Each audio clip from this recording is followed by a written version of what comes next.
अखेर 19 दिवसांपासून फरार आरोपी डॉक्टर देवेश अग्रवाल झाला पोलिसांसमोर सरेंडर।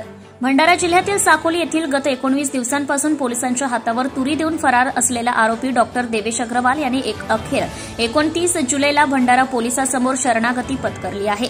यातच साकोली पोलिसांनी त्याला स्थानिक न्यायालयात हजर केले असता पोलीस न्यायालयीन कोठडी मिळवण्यात यश प्राप्त झाले। आरोपी डॉक्टर देवेश अग्रवाल याला जामीन मिळावे याकरिता त्याच्या वकिलामार्फत जिल्हा न्यायालय, उच्च न्यायालय आणि सुप्रीम न्यायालय येथे याचिका दाखल करण्यात आली होती, परंतु तीनही ठिकाणी सदर याचिका फेटाळण्यात आली आहे। त्यामुळे डॉक्टर देवेश अग्रवाल यांच्यासमोर पर्याय नसल्यामुळे शेवटी शरणागतीला सामोरे जावे लागले। या प्रकरणात आरोपीला मदत करीत असल्याच्या कारणावरून भाऊ डॉक्टर भरत अग्रवाल आणि जितेश अग्रवाल यांना देखील आरोपी करण्यात आले। ते सुद्धा त्यावेळी फरार झालेले होते। आरोपीला पकडण्यासाठी पोलिसांचे जिल्ह्यातील 7 चमूचे पथक तयार करण्यात आले होते। सदर पथकाने बालाघाट, गोंदिया, अमरावती, पुणे, हैदराबाद, मुंबई आणि नागपूर जिल्हा पालथा घातला होता। इतर राज्यांच्या पोलीस ठाणे यांना सूचना व वायरलेसवरून संदेश देण्यात आले होते। इतकेच नव्हे तर आरोपीला पकडण्यासाठी सर्व पोलीस यंत्रणेला लुकआउट नोटीस जारी करण्यात आले होते। या दरम्यान आरोपीला ताबडतोब अटक करावी यासाठी विविध संघटनांचे निवेदन देण्यात आले होते, तर आरोपीला त्यावेळी अटक करण्यासाठी उशीर होत असल्याने भंडारा येथेही निवेदन दिले। तर आरोपीला कुणी मदत करू नये याकरिता 24 जुलै रोजी अप्पर पोलीस अधीक्षक निलेश मोरे आणि स्थानिक पोलीस स्टेशनचे पोलीस निरीक्षक महादेव आचरेकर यांच्या मार्गदर्शनात स्थानिक पोलीस स्टेशन येथे पत्रकार परिषद घेण्यात आली होती।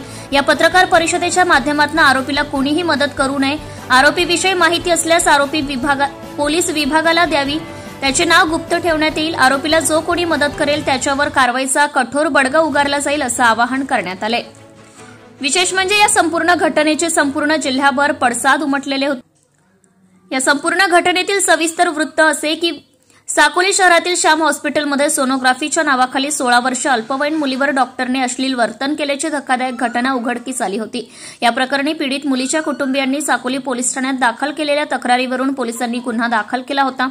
आरोपी डॉक्टर देवेश अग्रवाल, पीडित मुलगी तिच्या आईसोबत 9 जुलै 2025 रोजी उपचारासाठी श्याम हॉस्पिटलमध्ये आलेली असताना डॉक्टर देवेश अग्रवाल यांनी सोनोग्राफी करण्याची आवश्यकता असल्याचं सांगून आई आणि परिचारिकेला सोनोग्राफी रूम बाहेर थांबवण्यास सांगितले। त्यानंतर अर्धा तास एकटे असलेल्या पीडित मुलीसोबत डॉक्टरने अश्लील वर्तन केल्याचा आरोप केला गेला।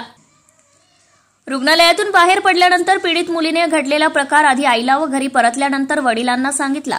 डॉक्टरने आपला हात धरून मोबाईल नंबर मागितले आणि कोणालाही काही न सांगण्याची धमकी मुलीने सांगितली। यापूर्वी डॉक्टरने इंस्टाग्रामवरून पीडितेला फ्रेंड रिक्वेस्ट पाठवल्याचं तक्रारीत म्हटलंय। पीडितेच्या वडिलांनी 9 जुलै रोजी दाखल केलेल्या तक्रारीवरून साकोली पोलिसांनी आरोपी डॉक्टर देवेश अग्रवाल विरोधात अपराध क्रमांक 401/25 कलम 64(2) क 65(1) भारतीय न्याय संहिता 2023 बालकांचे लैंगिक अपराधापासून संरक्षण अधिनियम 2012 सह कलम 468 आणि अनुसूचित जाती जमाती अत्याचार प्रतिबंधक अधिनियम 1989 च्या कलम 325 अन्वये गुन्हा दाखल केलेला आहे। आता फरार डॉक्टरने भंडारा पोलिसांसमोर सरेंडर केले आहे, परंतु जनता हे म्हणत आहे की हा 19 दिवसांपासून अखेर होता तरी कुठे, लपला की दडवलेला। पोलीस विभागाने या प्रकरणी न्यायालयाकडे त्याचा पीसीआर घेण्याची गरज आहे, कारण त्याला लपवणारे सुद्धा आज आरोपी आहेत आणि हेच सत्य समोर आलं पाहिजे अशी जनतेमधून चर्चा सुरू झाली आहे।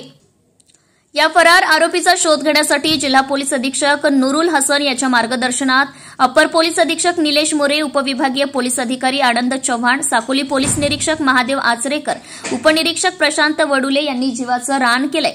हे विशेष। जनता टाइम्स जटा टीव्ही चॅनलसाठी Sanjeev Bhambore, Bhandara. Subscribe now and press the bell icon. Never miss an update.